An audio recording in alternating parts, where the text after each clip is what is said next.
Aquele problema se intensificou com a pancada, e a pancada aconteceu porque ele teve um AVC, com 1 ano e 8 meses. Na minha vida foi uma experiência transformadora, tem o antes e o depois, né? Quando a gente tem esse encontro com Jesus, com Deus, não tem como você ser a mesma pessoa que era antes, né, doutor? Eu quase fui no tempo da pandemia. Eu perdi 21 quilos. Ah, é, doutor? E acabei. Foi um colega que me tratou em casa. Eu queria saber como ajudar essa mãe que não tem tanto acesso à informação, ou que às vezes ela... Qual que é a proposta de vocês para essas famílias? Muita. Então isso toca o coração da gente. E você poder ajudar dessa forma, auxiliar a mãe a entender o próprio filho, a saber lidar com a criança, se comunicar com a criança é muito importante. Eu, depois que eu atendi essa criança de 1 ano e 8 meses, eu falei, não, vou ver um pouco da minha família, meus filhos. Fala galera, how are you? Speak English. Você ainda não realizou o seu sonho de aprender ou aprimorar o seu idioma inglês? Agora no mês de novembro é a oportunidade que você tem aqui na Newcastle. Nós estamos o mês de novembro inteiro trabalhando com descontos especiais. O preço tá lá embaixo. E te falo mais, a Newcastle é a marca do idioma inglês mais bem avaliada do Brasil, em todas as mídias sociais e no Google. É a escola de inglês com a maior carga horária de aula do Brasil, presencial e online. Conversação desde o início, material didático próprio e atualizado com tecnologia exclusiva, certificado internacional, horários flexíveis, inglês britânico e americano. Então, meu amigo, não perca mais tempo e venha conhecer a Newcastle, a queridinha do interior e a escola de inglês que mais formou alunos com a fluência. Aproveite essa oportunidade aqui, ó, o contato tá na tela. Chama no zap que vai ter alguém para te responder. Valeu, valeu! Fala pessoal, vem chegando aqui com a gente para assistir mais um episódio aqui do nosso podcast. E parece que é decorado a apresentação que eu vou fazer, mas na verdade não é. Vocês que estão nos acompanhando aqui consegue perceber que a cada episódio nós estamos trazendo pessoas especiais, pessoas que têm histórias de vidas para compartilhar, conteúdo que agrega valor, e os convidados de hoje não seria diferente. Nós estamos aqui com 2 doutores que são grandes amigos nossos, parceiros, que é o doutor Flávio e a doutora Cris. Sejam muito bem-vindos. Prazer ter vocês aqui, viu, Flavião? Obrigado, de verdade, você, é uma Gustavo, honra. Cris. Obrigada. Medina, obrigado. Obrigada. Obrigado pelo convite. E Flavião, pra gente já começando aí com o pé direito, se apresente para nós, para os ouvintes que estão nos assistindo aqui, por favor. Em primeiro lugar, quero agradecer Gustavo e a Medina pelo convite. E eu, Flávio Mainares Araújo, sou pediatra aqui em Campinas há 35 anos. Trabalhei já no serviço público da PUC. Hoje estou quase me aposentando. E agora sou do serviço público da prefeitura, sou concursado e adoro fazer o que eu faço, servir, e estamos aqui para discutir um tema tão importante que é das colocações, das propostas que eu tenho dentro do meio político de Campinas para ajudar o Dário em vários setores na área de saúde. Eu acho que a saúde tem que ter ajuda. O legislativo como o executivo tem que estar junto, bem próximo do outro, para que possa ter resoluções rápidas para as pessoas mais carentes. Sim. Mesmo hoje, a medicina em Campinas, sendo do setor privado, já tem uma dificuldade. Quem tem um plano de saúde não está tão fácil. Sim. Mas quem tem a necessidade do SUS, do serviço público, é muito mais complicado para estar ajudando. E isso eu quero, por isso que eu estou querendo entrar na política, sabe, Gustavo? Eu não quero entrar na política para ser mais um. E eu não quero carreira política, eu quero carreira para ajudar. Eu quero saber o que eu posso fazer dentro da política como um vereador, se eu chegar agora dia 6, se eu for escolhido, né, pela população e conseguir ser um dos vereadores desses próximos 4 anos, a construir algo para as pessoas carentes. Isso é honra quem te honra. Então, a Deus me colocou na medicina, Deus me abençoou até hoje. Então, eu quero devolver um pouco para essa população que a gente tem tão carente, né? E uma das propostas é em cima hoje de crianças com transtornos, pais atípicos, com TEA, TDAH, TOD, e tem algumas deficiências físicas também, que são limitadas aos familiares. Então, a gente abraçá-los não é resolver o problema de todo mundo, mas poder ser um instrumento, né? Ser mais uma ajuda a essa família mais necessitada. E Campinas está crescendo absurdamente. Eu tenho andado nos bairros de Campinas que eu não imaginava como há uma necessidade muito grande. Tanto da área de saúde médica, como a área de multiprofissionais. Depois a Cris vai colocar ao lado dela, que é hoje a fonoaudiologia, a terapia ocupacional, a psicologia. Se a gente puder usar núcleos em Campinas, em várias regiões, nós vamos estar ajudando, tenho certeza, o executivo, dando ideias, contribuindo. E eu acho que isso é muito importante. O papel do vereador não é só apenas fiscalizar. Lógico, é uma obrigação nossa, porque quem nos coloca dentro de uma Câmara Municipal é a população. Sim. E é a população que a gente deve devolver esse tipo de... É uma resposta, né? Que a gente tem que, obrigatoriamente, eu acho. Não é só pensando em ser mais um político. E ser uma pessoa que a população tenha confiança e tenha vontade de bater lá na porta e pedir uma ajuda. Não é ajuda financeira, não é ajuda de construir casa, não. É construir saúde e educação para Campinas.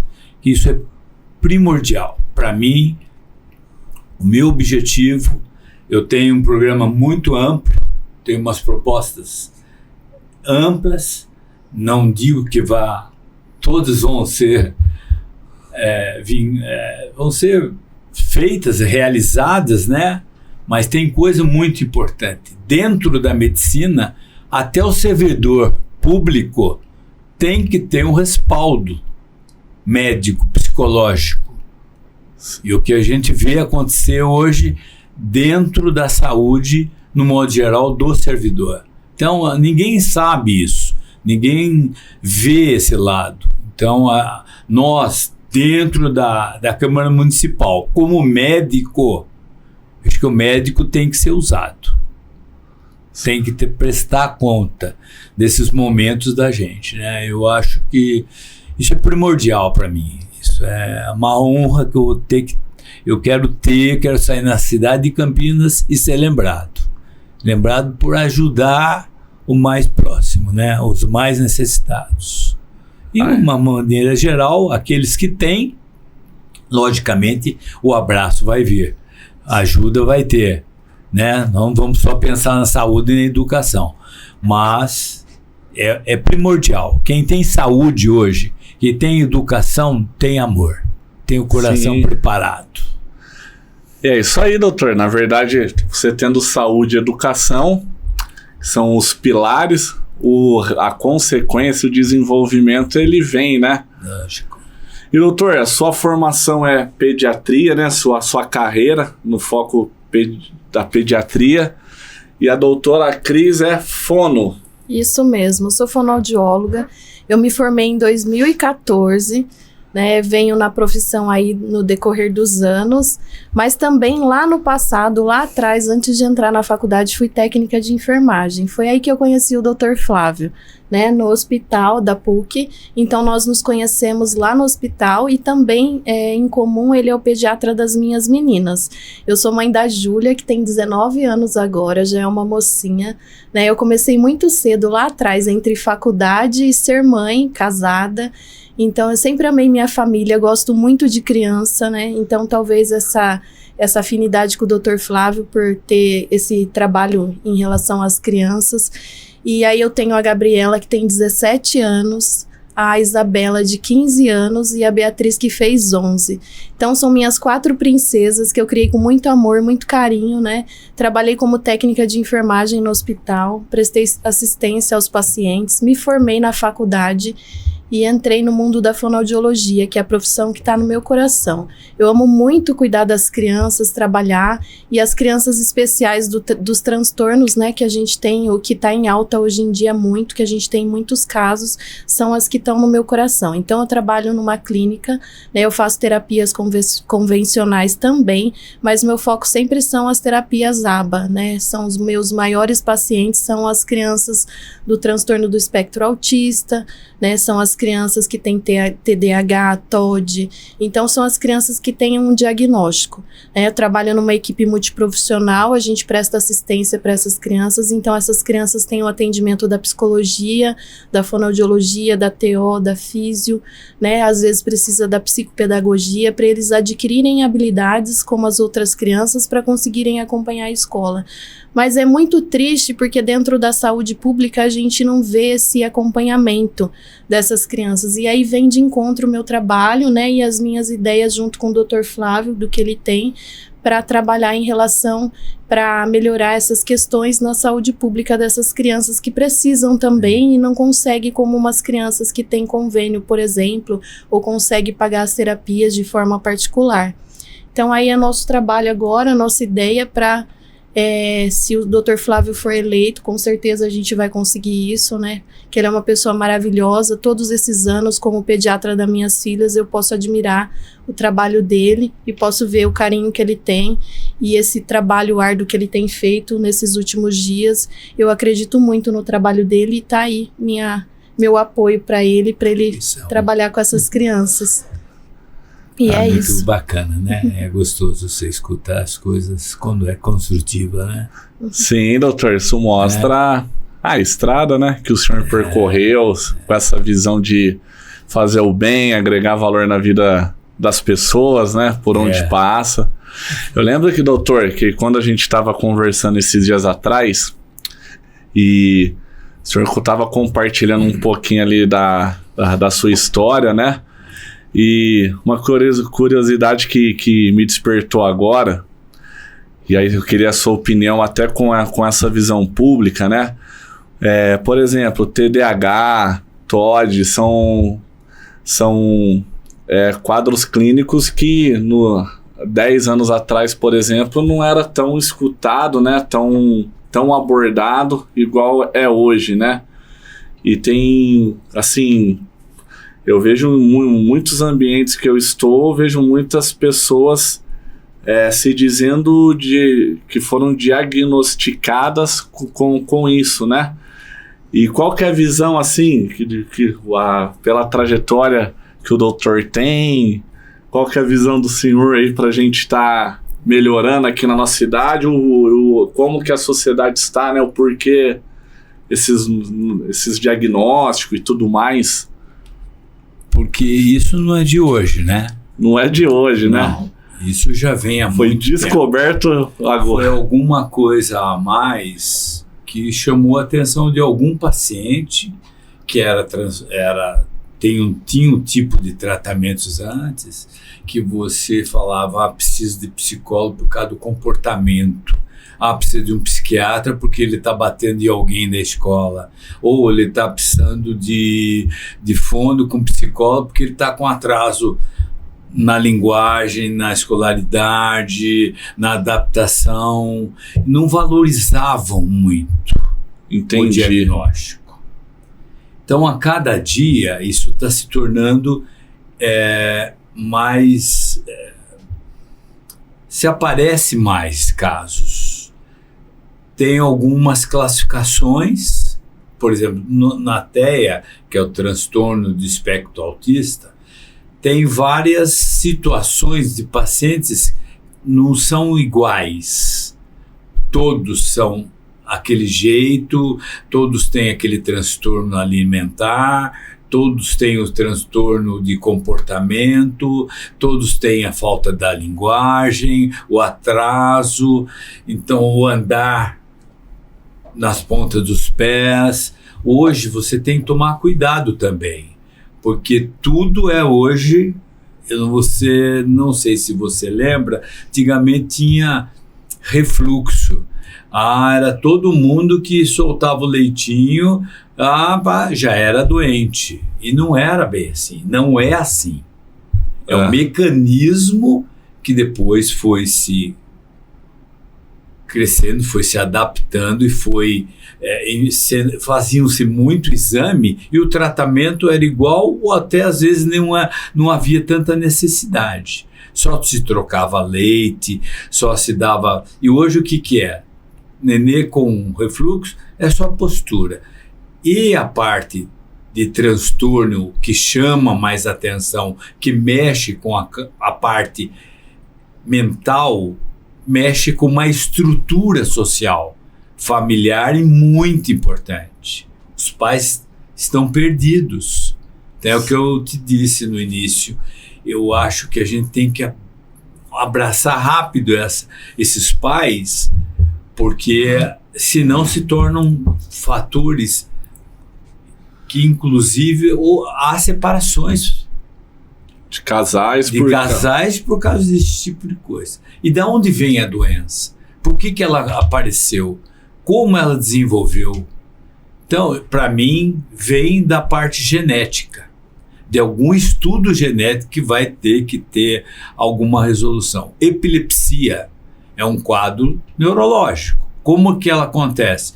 Ela acontece porque geneticamente o pai e a mãe têm. Não era bem assim. Hoje tem alguns tratamentos já com quadros que você tem cirúrgico, que tem algum chip que você introduz que controla a crise ou elimina a droga para a droga não ter aquela pessoa que tem o quadro epilético. São novidades que vão surgindo e você não tem como fazer um diagnóstico precoce. Você tem que prestar atenção nas crianças, nos transtornos, como são as crianças. Quanto mais precoce você notar alguma diferença do olhar, do sorriso, no jeito da criança falar ou deixar de falar, comportamento, não ficar já imediatamente a criança de 1 ano já entregar na mão da criança a tela. Isso atrapalha muito também. Porque ele está concentrado, porque ele gosta daquele desenho, daquela tela. E não é. A criança está precisando de ajuda. Então, tem vários fatores, Gustavo, que eu queria ter Você faz a anamnese, você faz a cariação entre os familiares, os pais, aí você vai vendo os antecedentes pessoais e familiares, aí você vai sabendo que tem muitos pais que também têm algum transtorno. Entendi. Então, por isso que eu acho que a linhagem é genética. Como vai ser descoberto o tratamento? É a longo prazo. Quantas patologias que a gente tinha dificuldade de tratamento? Hoje o centro de referência do Boldrini aqui em Campinas Tenham tratamentos de criança que antigamente chegava com um quadro hematológico, oncológico, você tinha dificuldade de tratamento. Hoje, tem drogas que suprem e que dão uma sobrevida até total, de cura. Isso é lindo ver. Sim, sim. Entendeu? Para os pais, aquela festa. A esperança, né? Uma esperança e outras. Não sei se você vê muitos casos na mídia, assim. Hoje foi minha última tratamento de tal coisa. Sim. Quer mais alegria que isso? Então foi descoberto. São Sim. drogas que foram feitas, acredito muito na mão de Deus. Deus não coloca médicos, cientistas para trazerem coisas erradas. Sim. E eu não aceito também ponderações sem coisas palpáveis em relação a vacinas. A vacina sempre foi um jeito de você salvar. Hoje está falando que a vacina está matando. Poxa vida, vamos com calma. Vamos devagar. Você tem certeza disso? Porque saiu uma reportagem, mas é uma coisa estudada concreta, já concluída. Sim. Então, o fake news veio muito, atrapalhou muito, deixou os pais que ficam em dúvida. Você vai dar um remédio, será que eu estou dando certo aquele remédio? Será que o médico estava certo o que está fazendo? Logo vai ter isso também. Porque se a vacina que você indicar para o teu paciente, eu indico para os meus filhos. Sim. Que eu acredito na ciência, na pessoa que desenvolveu. Eu não vou julgar se a vacina veio de tal lugar ou não. Eu tenho que acreditar que aquilo é dom de Deus. Deus pôs o cientista, pôs uma pessoa para desencadear, para dar um caminho para a cura. Sim. Você não vai procurar um caminho que seja a doença em si, que vai piorar, que vai... trouxe um problema, você viu? Tomou aquela vacina, aconteceu isso. Eu quero prova. Eu quero a ciência. A patologia tem que ter, biópsia tem que ter, tudo comprovado cientificamente. A conclusão, foi feito isso. A causa foi essa. Opa, é diferente. Eu, meu tempo de plantonista, eu era coordenador do pronto-socorro de um hospital aqui em Campinas. Teve um menino que chegou com crise asmática, a colega foi atender, fez a medicação, fez a atuação que deveria ter feito. Quando for pegar ver, ele teve uma parada. Isso. Tentamos reanimar, tentamos fazer, a criança infelizmente não voltou. Ela foi feito um estudo dela, o pai levou o estudo para São Paulo, não aceitou fazer só em Campinas, e veio causa indeterminada dos dois lugares, sem causa de uma patologia que possa ter dado aquela parada. O coração, ele pode ser por estresse, por alguma situação que a criança fez uma parada, não reverteu. Isso mostra, eu atendi esses dias também um nenenzinho de 1 ano e 8 meses aí no hospital particular, caiu na escola com a irmãzinha de mão dada, a mãe levou para o pronto-socorro, tinha um face que tinha batido só de um lado do rostinho, eu achei a criança meio mole, coloquei na maca para examinar, ele não se defendia, como 1 ano e 8 meses, berra, fica bravo com o pediatra até na sombra, não, ficou como se fosse uma criança que tivesse tomado alguma medicação e tivesse meio sonolenta. Aí pedi para fazer uma tomografia com contraste, infelizmente era um quadro neurológico grave que ele tinha já de base. Nasceu com problema, Aquele problema se intensificou com a pancada, e a pancada aconteceu porque ele teve um AVC com 1 ano e 8 meses. Sangrou dentro do cérebro. No cérebro foi descoberto que ele tinha um tumor.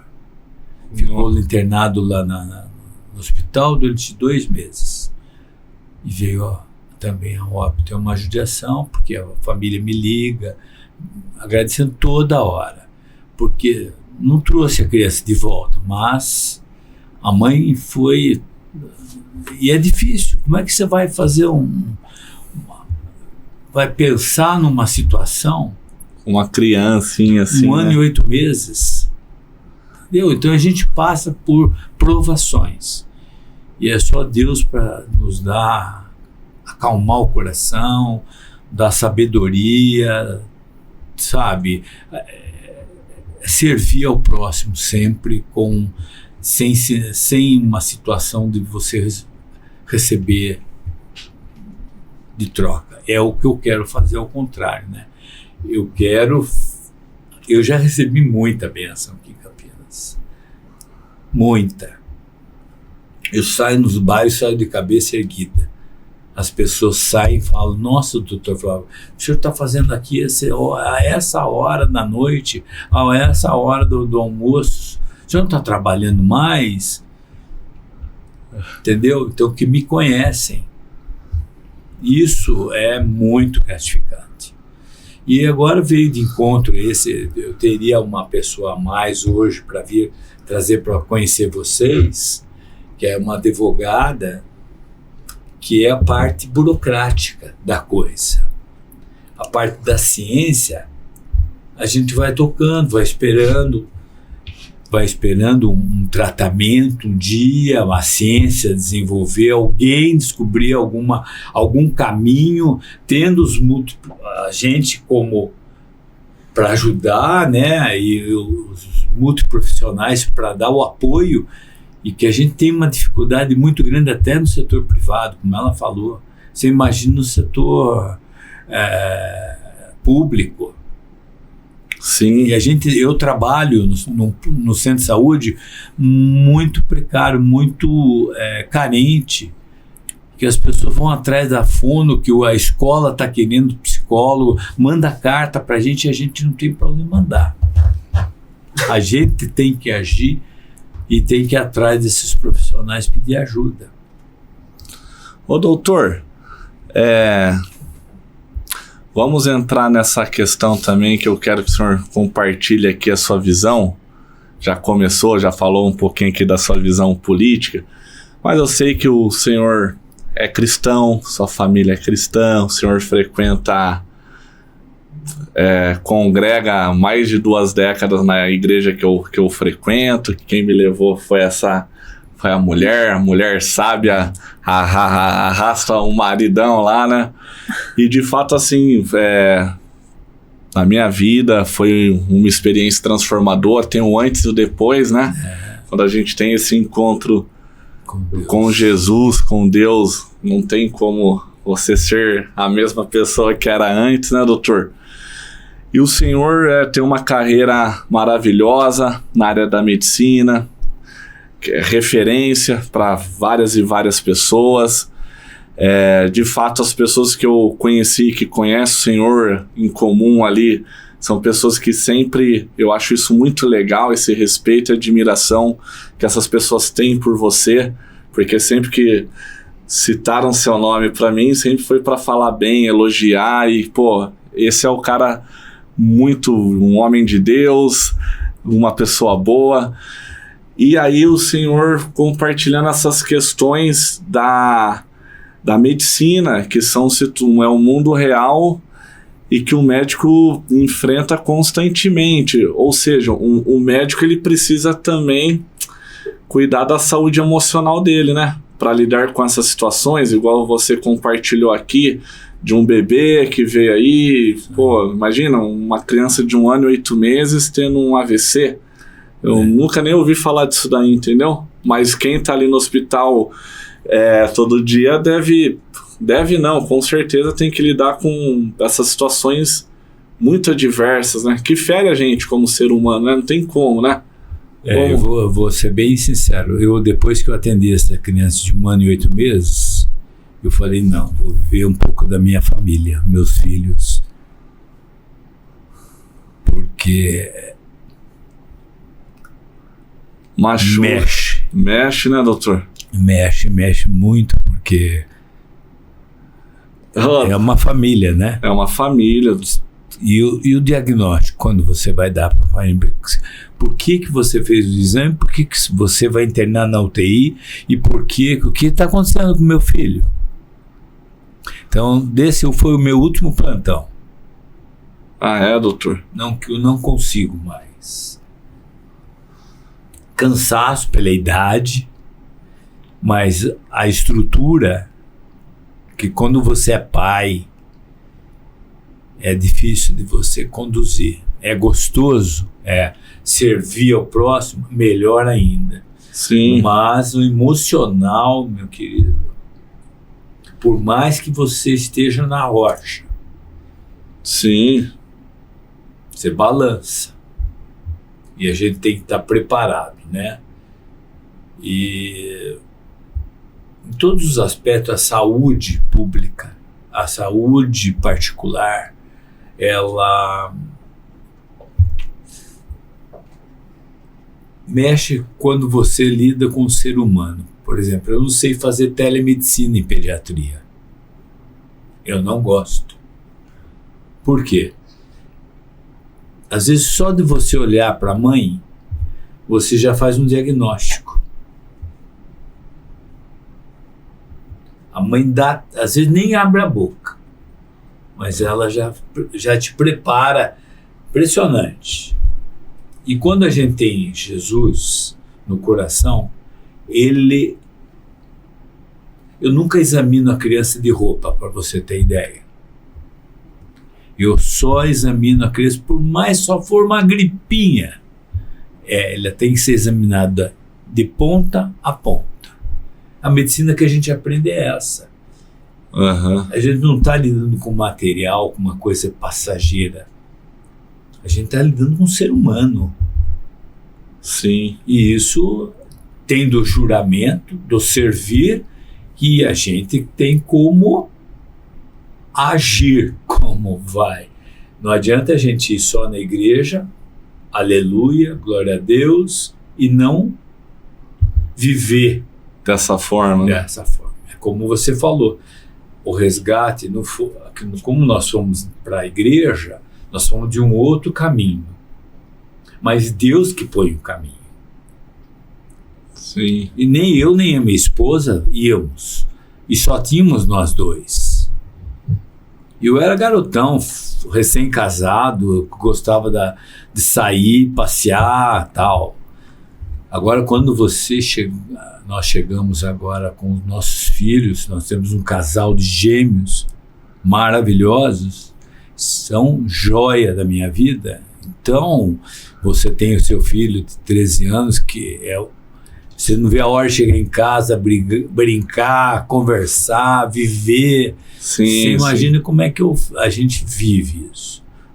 Então, Deus vai colocando. Não é do jeito que a gente pensa. A política também devia ser servida assim. Sim. Não com o intuito do homem mandar. O homem tem que ter sabedoria que se ele está vivendo aquilo, porque Deus está dando condições de vida a ele. Saúde, está preparando a pessoa, né? Agora, nós estamos dentro de uma igreja de referência Sim. para a família e que cumpre aquilo em nossas vidas. Então eu vou me alimentar da palavra, saio da igreja e não vou viver aquilo. Sim. Aí que eu tenho que viver mais. Muito mais. E o sorriso, você chora de vez em quando? Lógico que chora. Um choro dura numa noite, mas na manhã vem a alegria. Não é, às vezes o choro não é nem para te deixar triste, né? é para te dar um puxãozinho de orelha e para te levantar um pouquinho, né? Para te, olha, as coisas, você fala uma palavra, às vezes você não vai dormir porque eu falei aquilo que não devia ter sido falado, mas acontece, isso é carnal. Sim.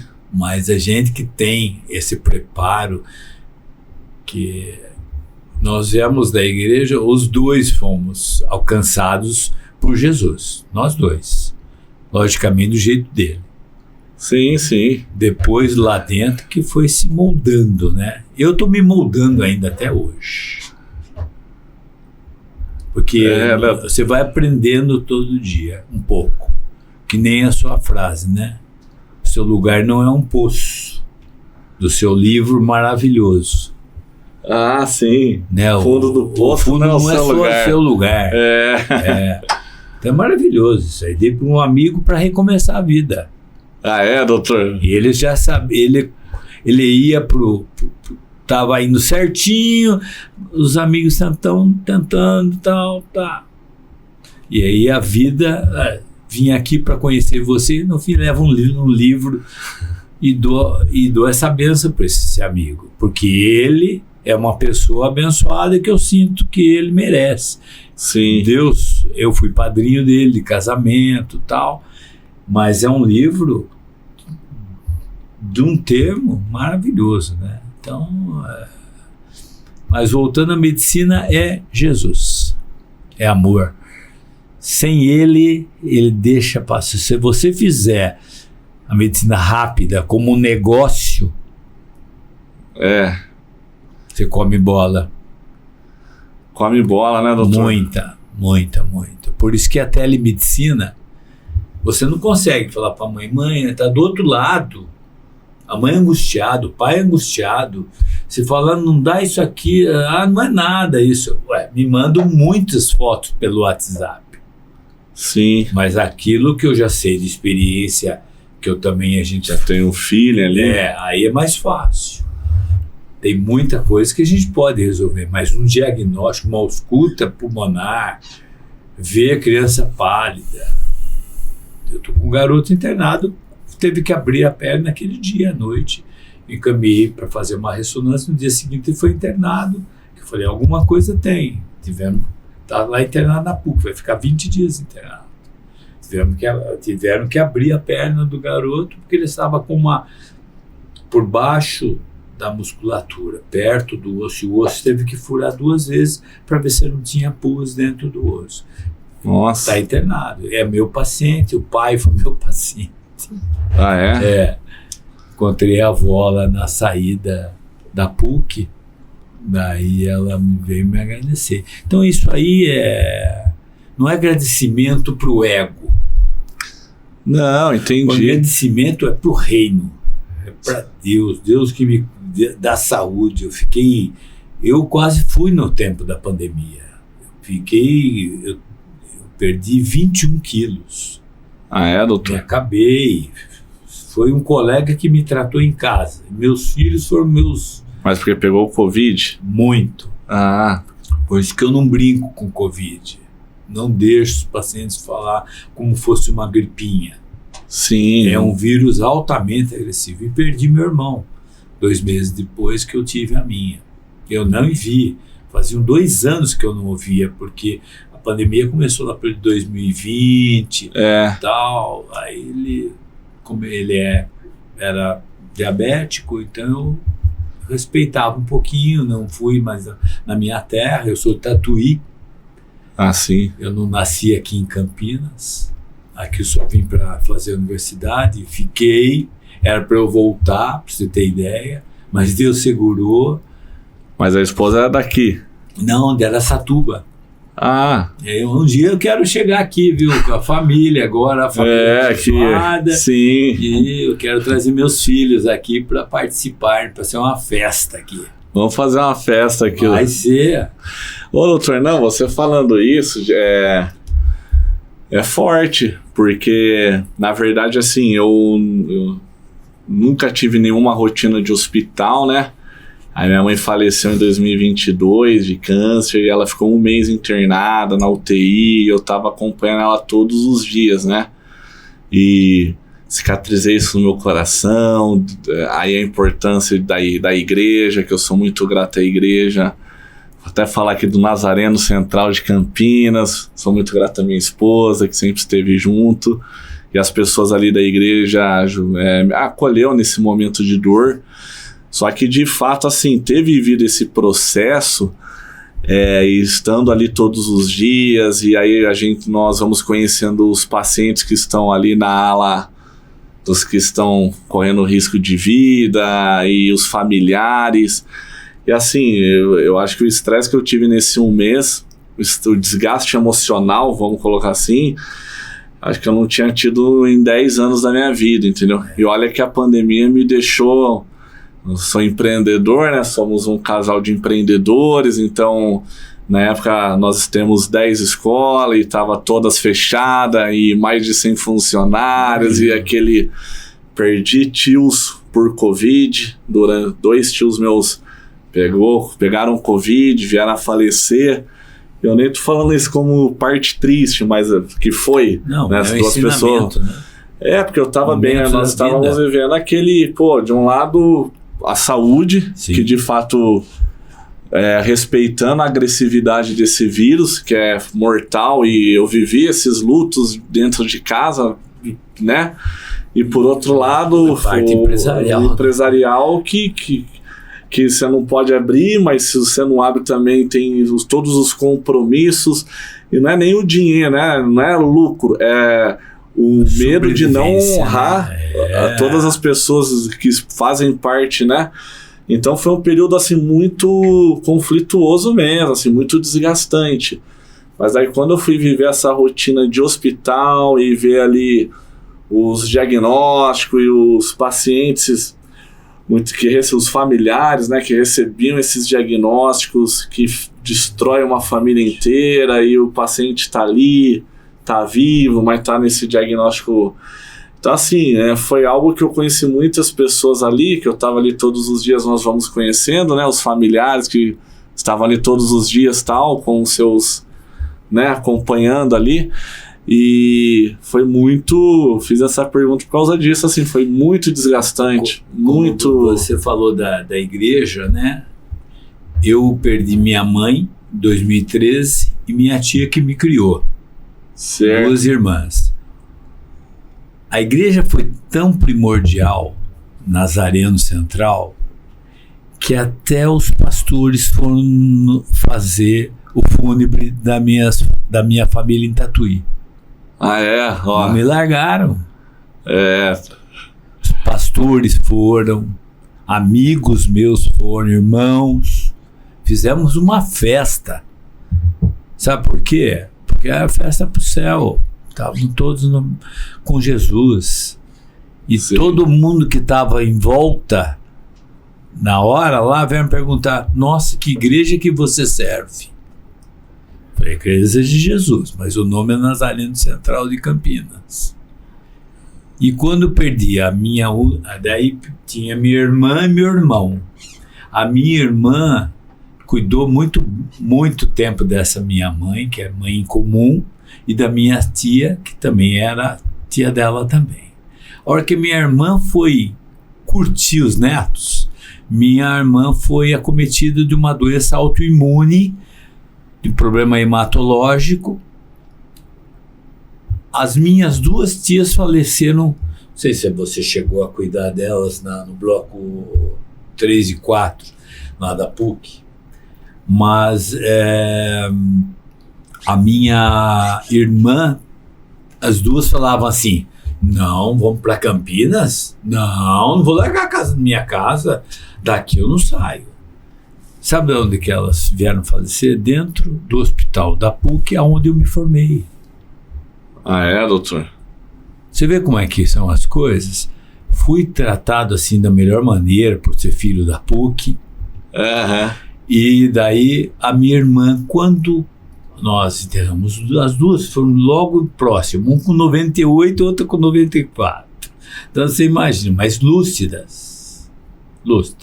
Morreram, pá, o coração parou, descansou. Minha irmã se acometeu dessa doença. Ela ficou aqui na Casa de Saúde de julho de 2014 a janeiro de 2015. Entre UTI e enfermaria. UTI e enfermaria. Foi quando minha esposa ficou grávida, conseguimos o tratamento. Eu fui falar para ela, falei no ouvido dela assim: irmã, nós estamos grávidos. Ela fez um olhar, aquele olhar de festa, de alegria. E aqui ela veio falecer também. E daí eu perco meu irmão também, longe, por Covid. Então agora sou só eu. Minha esposa, minha família é a base. É a base. É a mulher, Sandra e... Nome dos filhos? Antonella e Eduardo. Antonella e Eduardo, que eles têm quantos anos? 9 anos. 9. Você viu a trempa que tem em casa? Isso é uma bênção. Povoou o mundo. Mas 4 filhos vai ser difícil ela ter depois, né? 4 genros, hein?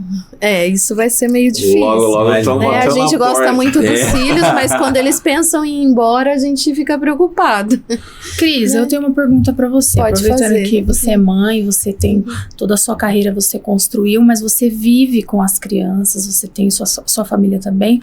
Como ajudar uma mãezinha que chega com um filho nessa situação, que muitas vezes ela não tem conhecimento, não sabe o que é essa situação, né, como o TDAH. Hoje na internet tem muita informação, a gente vê muita informação, pessoas se dão autodiagnóstico, né, a gente vê aqui na escola a gente tem pessoas que têm algumas desses quadros clínicos. Eu queria saber como ajudar essa mãe que não tem tanto acesso à informação, ou que às vezes ela... Qual que é a proposta de vocês para essas famílias? Muitas vezes a mãe chega muito cabisbaixa, às vezes ela tá deprimida porque passou por vários lugares, recebeu vários diagnósticos, e aí a mãe tá confusa, às vezes ela tá sofrida ali, tá muito triste. Então acolher a mãe naquele primeiro momento é primordial, porque às vezes a mãe precisa de um sorriso, precisa que você só escute ela um pouco, que você entenda aquela dinâmica difícil que ela tá passando, porque ali naquele momento ela tá com um filho com um diagnóstico que ela não sabe lidar, e as pessoas falam várias coisas, então às vezes ela fica confusa, ela chega cabisbaixa, ela chega insegura.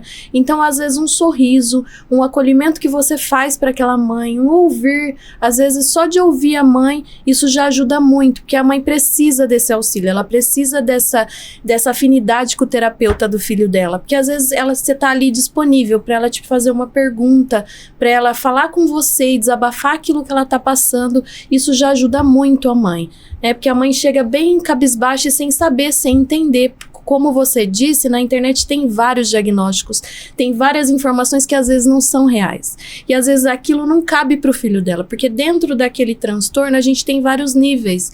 Então às vezes a criança nem sempre ela tem aquilo que está na internet. Então a mãe está sempre confusa, está sempre insegura. Então você acolher a mãe, dar um sorriso, pegar na mão, ouvir o que ela tem para falar para você, ou responder as dúvidas que ela tem naquele momento, que são simples. Às vezes é só como lidar com a criança, ou como auxiliar aquela criança, porque às vezes a criança não é verbal.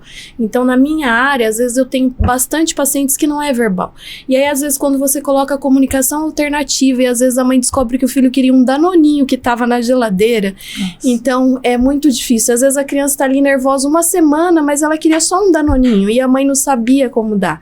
Então isso toca o coração da gente, e você poder ajudar dessa forma, auxiliar a mãe a entender o próprio filho, a saber lidar com a criança, se comunicar com a criança é muito importante. Então às vezes um próprio sorriso, um acolhimento que você dá, um abraço que você dá na mãe, às vezes isso ajuda muito, ajuda pro tratamento da criança, para a mãe acreditar no próprio filho e manter a criança nas sessões, nas terapias, para auxiliar a criança a desenvolver. Então às vezes só um acolhimento que você faz para a mãe já é de grande valia ali naquele momento. Uau, que incrível. E tem o preparo, Medina, que são os profissionais que vão recebê-los. Sim. Eu acho que é muito importante quando você entra numa escola, ela saber que ela está deixando tranquila. A mãe, ela tem uma insegurança, porque o filho não fala, ou o filho não brinca, ou ele bate. E se tiver preparo de profissionais, não é só eu abrir uma escola e falar, olha, é escola para o teu filho. Não, não é assim. Tem que ter um preparo emocional. Tem que ter o profissional preparado. Eu tenho falei para o Gustavo no começo, eu tenho uma profissional que ela é advogada e tem tem 2 filhos. Um é autista. Ela está levantando várias situações que podem ajudar os pais, que é o que falta isso. Sim. Que às vezes a gente fica só pensando na patologia, na doença e no diagnóstico, ou falar para a mãe, e a mãe não está preparada para isso. Ela está preparada para receber um abraço, um oi. Hoje eu atendi eu vi que a mãe estava com o colar típico, né? Dos pais atípicos, que são aqueles coloridos. Eu não fui falando o que você está fazendo, não. Eu falei, vem cá brincar com o tio, vem cá, tal. Porque você tem que levar para o lado natural e alegre. Porque se você vai direto para o assunto, a mãe não fica à vontade. Sim. Ela se retrai mais.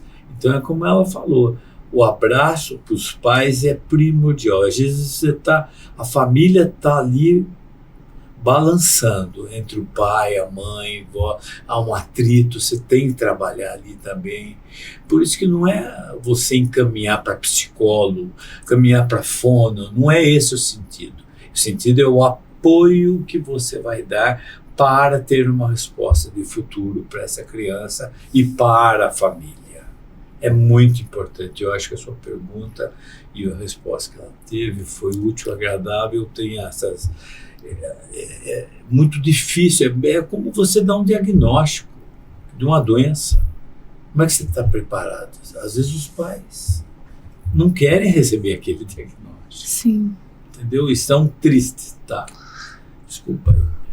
Mas tem coisas que... porque se a mãe, né? A mãe nunca tá preparada, né? Para um diagnóstico assim. Sim, a gente quer uma criança saudável. A gente olha para o nosso filho com o maior amor do mundo. Sim. Então, você olhar para o seu filho e saber que tem um diagnóstico e você não sabe como lidar, isso dói muito para a mãe.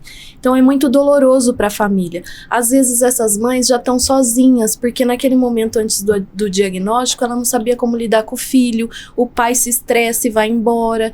Então, às vezes, tem toda essa questão por trás. Então, a mãe tá ali sofrida, ela tá sozinha naquele momento, ela tá precisando de um acalento, de uma conversa que leve ela para entender a questão de uma forma saudável, que ela consiga lidar com o filho, que ela sabe que ela tem um apoio ali naquele momento. Porque às vezes ela veio sem apoio nenhum da família. A própria família às vezes vira as costas. Porque às vezes a família não entende o diagnóstico e acha que a criança é birrenta, que a criança dá trabalho. Então muitos pais vão embora. Eu tenho muitos pacientes que a mãe estão sozinhas, que elas estão ali nas terapias sozinhas. Então elas precisam desse apoio, desse acolhimento, desse abraço, desse sorriso, dessa explicação, desse carinho, porque senão elas também não conseguem lidar com a situação, né? A gente quer nosso filho sempre bem. E como que a gente vai fazer se tem um diagnóstico e aí elas ficam perdidas? Então, quem sabe tem que ajudar, tem que dar esse apoio, esse carinho, essa paciência, né? Tá ali solícito o tempo todo para ajudar, né? Ter essa questão de auxiliar também a família, porque eles precisam desse acolhimento. Senão também a criança não consegue avançar, porque se a mãe não estiver bem, o filho também não tá bem. Sim. Então tem tudo isso por trás, além dessas questões, que é importante. Isso tudo que vocês trouxeram aqui é muito importante, que eu até estava comentando com o Gu, né? Graças a Deus a gente ainda consegue ter um convênio, mas a gente percebe o atendimento dos profissionais mesmo. A gente estava numa rede, mudou e a gente fala, poxa, essas pessoas são treinadas para atender a gente tão bem, assim, né? Então falta a gente, se conosco a gente passou por uma experiência dessa, a gente fica pensando os menos favorecidos, né? Sim. Porque é uma situação bem delicada. Com um diagnóstico desse, que às vezes a família tem dificuldade dentro de uma escola, eu imagino que ainda mais difícil, né? Então, o que vocês estão tentando trazer para a sociedade é extremamente fundamental. Vocês são essenciais nessa causa. E a gente vê muito que a gente está apresentando nas igrejas, que as igrejas precisam se agregar também nesse momento, sabe? Virem juntos. Sim. Olha, a igreja vai nos ajudar bastante. Mas quando o trabalho bem feito, né? Trabalho sem vínculo, sem ter... fazer de coração. Porque eu acho que tem muito... a própria sociedade também ajudar um pouco, né? Eu acho que tem muita coisa para serem feitas. Então, uma pergunta para os dois pegando esse gancho, que é tudo isso mesmo que vocês compartilharam. Mas, por exemplo, uma cidade como Campinas, até aí pegando essa visão pública mesmo, né, da candidatura, aí onde entra, né, os políticos da nossa cidade, a demanda é muito grande, né? Sim. De paciente, assim, de fato, você pega os hospitais, todos os dias estão lotados, né? Você pega o Mário Gatti, Ouro Verde... Você está falando no contexto geral. No contexto geral, assim. Tanto... É que a gente tem uma cultura errada do que é pronto-socorro, Gustavo. Passa a visão aqui. Pronto-socorro é emergência e urgência. Sim. Ou seja, uma fratura, foi atropelado, quebrou um braço. Tá com falta de ar, tá com uma tosse de 2 dias, que tá com dor para respirar, uma febre de 3 dias que não passa e a pessoa tá comprometida. Agora, muito de pronto-socorro é assim, tosse de 1 mês. Vai no pronto-socorro porque você não acha também profissional para aquela tosse de 1 mês. Num centro de saúde ou num consultório, a demanda é muito grande. E a cultura, isso já vem de antigo. Agora a gente tem que ir ao tempo, educando os filhos, educando a família para os filhos não ficarem dependentes de pronto-socorro. E ter esse negócio uns gostam da telemedicina. Eu estou falando por mim, tá? Sim, a telemedicina. Tem gente que gosta de atender. Eu não consigo fazer isso. Eu gosto de conversar, bater papo, examinar, pegar, você entendeu? Então isso aí é uma coisa individual. Mas e a demanda tá muito grande. As doenças estão aumentando. Tá? Então é um pouco educativo. Eu acho que a gente tem que partir do princípio que a gente tem que passar para os pais que o pronto-socorro é na extrema urgência, porque ela vai lá, eu fiquei lá 10 horas. O que tem seu filho? Está com febre desde ontem à noite. 10 iguais elas estão lá também. Entendi. A proporção só seu filho pode ficar doente, o meu não?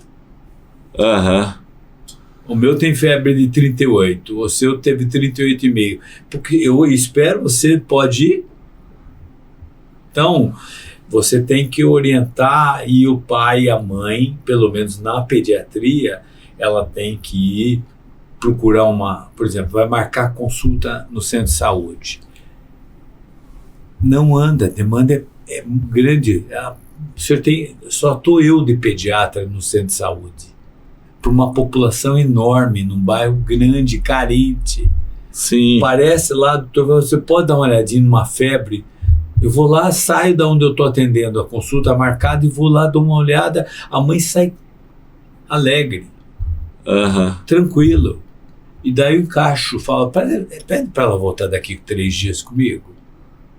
Então, é um jeito de trabalhar e de fazer a confiança da mãe, ela ficar mais assim preparada para ela retornar, ela confiar mais na gente, né? E é difícil, a cultura fora do país, para você ir num pronto-socorro, você deixa um carro,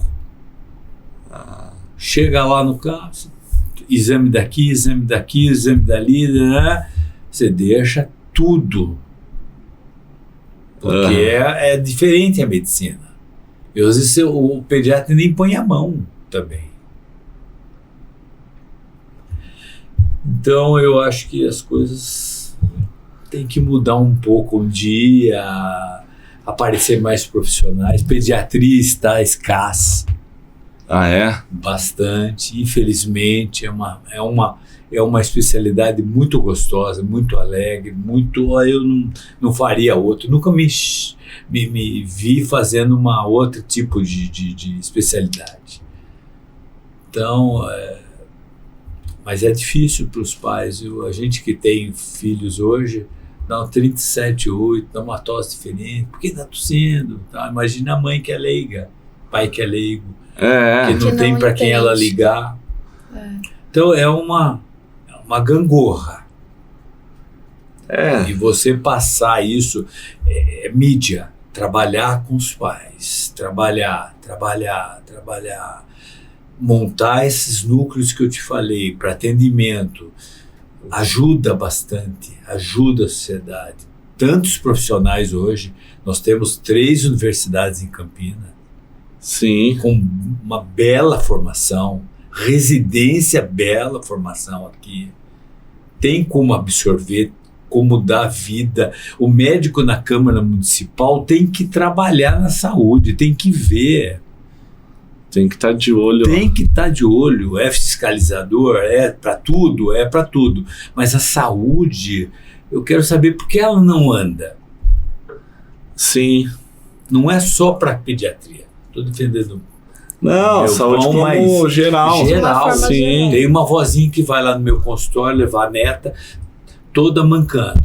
Eu fui levantar a pasta dela em um hospital aí, 8 anos esperando a prótese. Essas questões, O outro lado já deve estar comprometido do quadril dela. Esperou muito tempo, aí vai danificando o corpo. O outro lado. Sim. Então daí custa mais caro para a medicina. Se torna... Por que não andou aquilo? Por que ela está esperando 8 anos?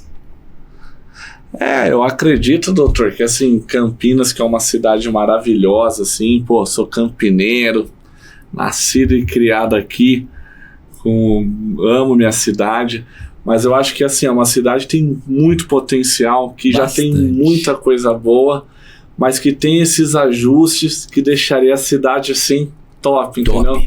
Top. Que é principalmente focado na saúde, nesses detalhes que eu escuto muito, assim, igual o senhor falou dessa senhorinha, que eu sei que tem muita gente que acaba ficando esperando, e às vezes Isso é um exemplo, né? É um exemplo. E na educação, né? Nas escolas, Isso eu estou contente, porque o Dário já tem feito muitas creches, né? Sim, maravilhosas. Isso eu vi que a cidade avançou bem. Tem aumentado bastante as creches. E não é do dia para noite também, né? É um processo ali, mas as creches eu ouvi falar muito bem, que na gestão... Meu tempo do meu pai, que eu era moleque, estudava num colégio, meu pai era dentista do meu colégio. Ah, é? Hoje está dentro de uma das propostas, chama Campinas Sorridente. Ah, é? Por quê? Dentro da escola tem o dentista de urgência. Ela não precisa sair dali com dor de dente, porque criança tem muito mais dor de dente.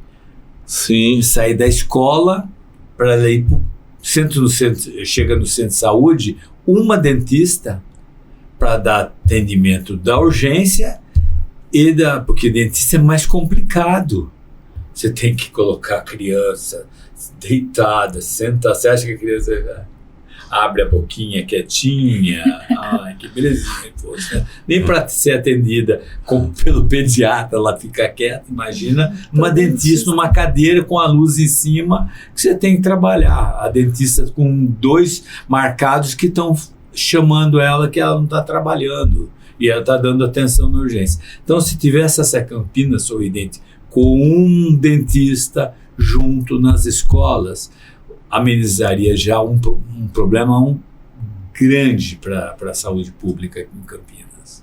Muito grande. E tá assim de dentistas bons, viu? Precisando trabalhar. Querendo trabalhar, né? Querendo trabalhar, né? Querendo trabalhar. Não, duas coisas muito bacanas que o senhor falou aqui, que eu tenho, que eu acho que é o caminho. Nunca tinha parado para pensar nisso, mas é essa questão do dentista e ter esses núcleos mesmo, né? Sem dúvida. Pô, que filtraria a pessoa de ir num pronto-socorro. Que muitas vezes ela vai no pronto-socorro porque... nós temos as UPAs, Unidade de Pronto Atendimento, mas também... Estão lotadas. Lotadas. Fora o Marugatim, fora a PUC e... Olha... É que a cidade é grande. É enorme e está crescendo cada dia mais. Então a gente tem que dar uma solução, ajudar a dar solução, não jogar pedras. Sim. Você entendeu? Porque o prefeito não vê tudo.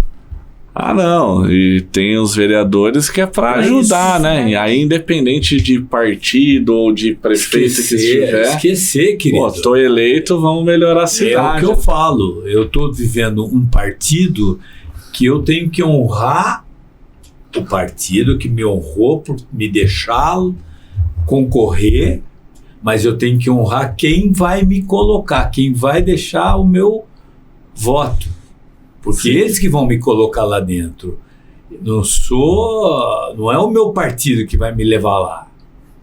Então eu devo isso à sociedade campineira. Ah, mas ele não votou em você. Mas ele é o ser humano da onde? Extraterrestre? Sim. Então eu não vou... ele é de igreja católica, apostólica, romana. Não vou fazer isso porque não é minha igreja. Não existe isso. Ele torce pro Guarani, então eu sou ponte pretano, não vou dar... Não, você tem que acabar esse negócio no Brasil também. Sim. Partidarismo, cor, momento, você tem que ter respeito para o ser humano. A hora que começarmos a pensar nesse nível, nesse patamar, a política começa a voltar a ser digna, você acreditar das pessoas que vão trabalhar, que você vai votar. Porque o que eu ando nos bairros é assim, ó, eu vou pegar, mas não sei se eu vou votar. Não é se eles estão em dúvida, estão revoltados. É insegurança, é incerteza, é não ter confiança. Porque a gente tem que melhorar, não pode ficar pensando, meu partido é o partido X que está dando problema lá em Brasília. Eu não moro em Brasília. Sim. Eu moro em Campinas. Eu tenho que pensar no meu partido, o que ele vai fazer por Campinas. Mas quero deixar aqui meu agradecimento a vocês dois. Foi uma bênção estar aqui. Newcastle Medina é a Novo Café, viu? A gente vai ter que vir aqui. Vamos vir aqui tomar um cafezinho, né? Um cappuccino. Tá? E vou querer um dia voltar, porque eu quero trazer uma equipe muito legal. Eu sei que fica meio... não fica aconchegante, mas pessoas também ligadas para vocês terem a continuidade no que você pode servir à sociedade. Isso aqui não é uma brincadeira, né? Sim. É um jeito de você trazer para as pessoas, para a mídia, mostrar que não precisa comprar as coisas. Sim. Você fazer de coração, vamos prestar um serviço decente, e a gente que é embasado cristianismo, na palavra de Deus, a gente só tem a crescer. Você só tem a crescer na vida. Você sabe disso. Medina também. A vida gratidão, de vocês. Doutor. Isso vai ser primordial na vida de vocês. Pode escrever isso. Amém. Valeu, doutor. Amém. E infelizmente, né, esse episódio está se encerrando. Para nós foi uma honra receber vocês dois aqui, de verdade. A mensagem é essa mesma, viu, doutor? A ideia desse podcast é compartilhar a mensagem, porque a mensagem ela chega. Então, todas as pessoas que vieram até agora aqui participar com a gente são pessoas que a gente admira, respeita, conhece a trajetória. Vieram pessoas de vários nichos diferentes, mas com o mesmo propósito, com a mesma visão. Então, de fato, que eu e a Medina, nós dialogamos muito aqui, até com a equipe, aqui, com o Samuel, com o Brunão, é que cada episódio é uma mentoria de vida que a gente tem, porque a gente sempre absorve muito, né? É um grande aprendizado. E assim, para finalizar, é algo que nós pedimos sempre para todos os convidados, com vocês não poderiam ser diferente, que é passar aqui para todas as pessoas que estão nos assistindo, mas aí olhando na câmera mesmo, uma mensagem final. Pode ser a Cris, e aí o doutor para finalizar, e é isso aí. Qual que é a mensagem, Cris? Final. Que você deixa aqui para todas as... Vou até vir um pouquinho aqui para trás, ó, para vocês focarem aqui, ó, pro Brunão dar o zoom. Minha mensagem final é dizer que eu amo muito minha profissão, né? Que eu sou muito grata a Deus por ser instrumento na vida das mães, de poder não só auxiliar as crianças que têm, né, transtornos, mas também de poder acolher essas mães, essas famílias, né? De sentir o amor de Deus, né? É essa a mensagem, né? O amor de Deus na vida dessas mães, dessas pessoas que precisam tanto do nosso auxílio, do nosso carinho, né? Eu sou mãe e acho que não tem nada mais gratificante do que poder criar nossos filhos com amor e ter pessoas que nos auxiliem, que estão ao nosso redor, que demonstrem esse amor e esse carinho, principalmente para as mães atípicas, né? Então não é à toa que eu tô nessa profissão e que eu tenho esse amor e carinho por todas essas mães, por todas essas crianças, meus pacientes em comum, e eu acredito muito no Dr. Flávio. Essa mensagem que eu quero deixar hoje também é que eu acredito muito, né, na vereança que ele pode nos oferecer aqui em Campinas, no carinho que ele teve todos esses anos por todos esses pacientes, inclusive pelas minhas filhas, e no amor que a gente tem que ter um pelos outros, né, ao próximo. E é isso que eu queria deixar, e um muito obrigada a todos vocês. Valeu, Cris. E aí, boa doutor? Noite. Olha, meu ponto final, depois dessa colocação da Cris, espero que Deus continue nos abençoando, conduzindo a vida de todos, para que possamos servir ao próximo. Esse é o meu intuito de estarmos aqui fazendo podcast, para que possa levar a confiabilidade e o conhecimento de quem sou eu como profissional. Sou pediatra e quero servir mais ainda Campinas pelo tudo que eu aprendi, vivia e aprendi aqui em Campinas. O que Campinas me fez? Estar aqui agora com vocês foi muito especial para mim. Foi do momento de Deus mesmo. Eu não imaginava estar aqui tão assim à vontade, sabendo que Deus está presente e nos alimentando, nos enchendo o coração de alegria para servir ao próximo. É meu intuito, é minha alegria em todos o que eu possa servir como profissional médico. Não é só na pediatria, é o médico servir a população de Campinas. É o meu intuito, é a minha vontade, e vamos estar juntos. Se Deus quiser, a partir de segunda-feira, estarei com vocês na Câmara Municipal de Campinas para servi-lo, independente de quem votar ou deixar de votar. É o Flávio que vai estar lá, pediatra, mas é um amigo que eu vou deixar marcado aqui nessa reunião nossa. Muito obrigado a vocês dois, vocês foram especiais, podem ter certeza, na minha vida. É um momento muito importante que eu estou vivendo. Quero estar vitorioso, não pelo ego, mas para servir e estar servindo ao próximo. Uma boa noite a todos e estamos juntos. Tamo junto sempre, doutor. Foi uma honra, de verdade, honra. viu? Obrigado. Trio, doutora Cris, valeu, viu? Obrigada. Deus abençoe vocês ricamente. Não esquece de curtir, comentar e compartilhar o nosso podcast de hoje com essas pessoas incríveis que estão trazendo uma mensagem sensacional e que podem mudar Campinas. Valeu! Obrigado! Fala pessoal, aqui é o Gustavo Martinez e eu tô gravando esse vídeo porque eu tenho uma mensagem muito especial para você.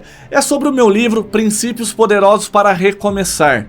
Nesse livro eu compartilho muitos princípios e estratégias de pessoas que passaram pelo deserto, pelo fundo do poço, mas desse cenário adverso construíram a sua melhor versão, os seus maiores resultados.